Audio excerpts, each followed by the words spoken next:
Welcome to our MSG Networks NHL off-season special presented by Smirnoff Ice. And happy summer, everyone. Welcome inside our Delta MSG studios. John Giannone alongside Butch Goring, Ken Daneyko, and Steve Valiquette.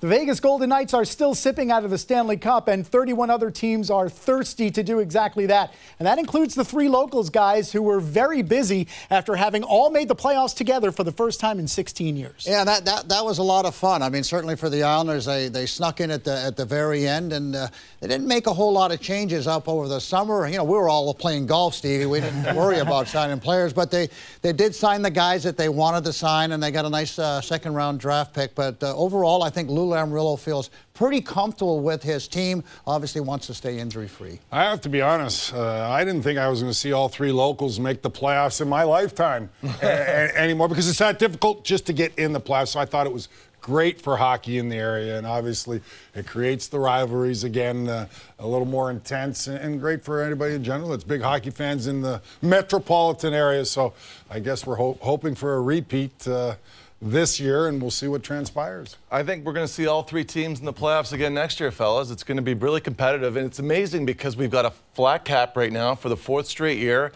There's probably 10 teams that can believe they're contending for the Stanley Cup next season.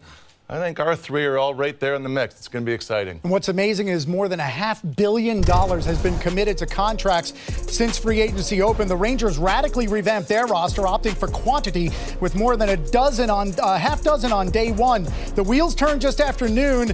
Jets captain Blake Wheeler, 922 career points. He'll turn 37 late next month. He's a Ranger. Tyler Pitlick joins his 8th team as a bottom 6 right wing. Nick Bonino, versatile 35-year-old two-time Cup winner. Riley Nash also joining his 8th team, but he played all last year in the AHL. Eric Gustafsson signs with his 7th team. He had 42 points last year, 60 in Chicago 3 years ago on the blue line. And Jonathan Quick is now Igor Shesterkin's backup. 3 cups, a Conn Smythe Trophy, second in games, wins, and shutouts among all active goalies at age 37. But Steve's clearly the centerpiece is Blake Wheeler and what he will now bring to the top 6. Well, he's going to bring stability, flexibility. It's going to allow the young guys to have a little bit more time and a push, at least a nudge, because he's still a top performer in the NHL. It was very interesting to see that his playmaking numbers at 5-on-5 among right wingers, if you were just looking at the value add for that, it's an $8 to $10 million player at 5-on-5 for right wingers that are playmakers. Now, he's not that. He's $800,000. Along with the other 4 guys that are possibly on the roster opening night. It's very interesting because you've got 5 players that could be there, could be in the mix.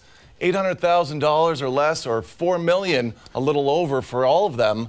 It's a very interesting way that we've seen free agency shake out, and it's not something we've seen a lot in the past. And still enough money to sign both Alexis Lafreniere and Keandre Miller as restricted free agents. Meanwhile, the Jersey Devils were building on rather than resting on their laurels, taking care of their own while adding a key ingredient. Timo Meier was a deadline acquisition from San Jose. He now has an 8-year contract in Jersey. So does Jesper Bratt. Eric Haula hauled in a 3-year deal. Nathan Bastian and Michael McLeod re-signed. And GM Tom Fitzgerald pulled off 2 deals. 34-goal scorer Tyler Toffoli from Calgary and defenseman Colin Miller from Dallas, who was a +23 last year. Now, Kenny, obviously, the 2 moves, Toffoli coming in, now second among all Devils in playoff games behind Andre Palat, and then, of course, locking down Timo Meier for 8 years. Most of general manager Tom Fitzgerald's work was in-house, and he's talked about it. He's stuck to his game plan 3-4 years ago, where I want to have a core 6-7 guys. I want to lock them up long term, from this, all about being the same age as far as from 21 to 26, that they can grow together, build together, and try to win something together. Now you add some veteran pieces, a little more firepower, a guy that can snipe, and Tyler Toffoli, a guy that's won a Stanley Cup. You also have a Palat. I think he's going to be acclimated, have a much better season as well. And Timo Meier, this is one you never know until you get him signed, because he's got a lot of options if he waits till free agency. He like what he's seen in New Jersey with all the young talent. He's big, he's strong, he brings an element that, frankly, the Devils know they needed more of. He's in the fight.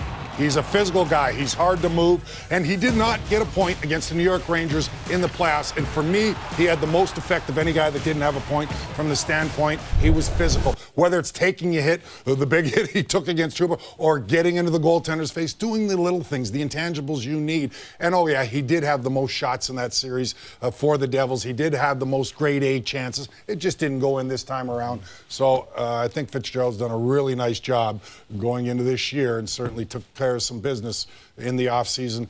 Michael McLeod's a big one for me too as well. I mean, getting him locked up. I thought he might have been the most consistent Devil, even though he was a fourth line, but he can do a little bit of everything and one of the best in the league in faceoffs. Taking care of business was also the MO for Islanders president GM Lou Lamoriello during the offseason, protecting the house. Ilya Sorokin, the Vezina finalist, now has an 8-year contract. Scott Mayfield, Pierre Engvall, 7 years apiece.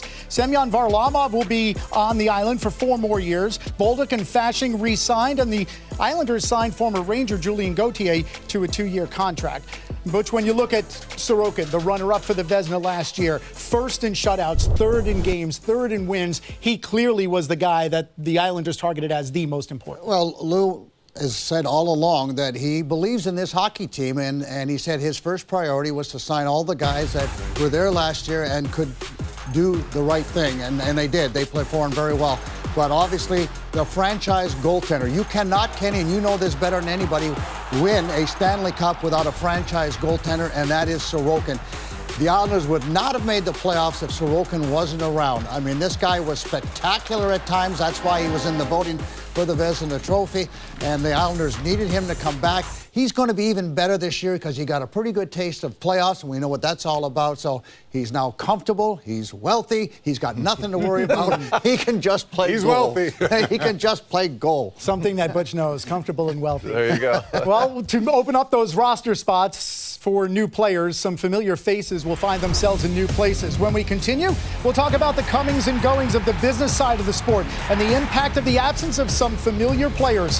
When we continue on our NHL offseason special presented to you by Smirnoff Ice. Please drink Smirnoff Ice, red, white, and berry responsibly.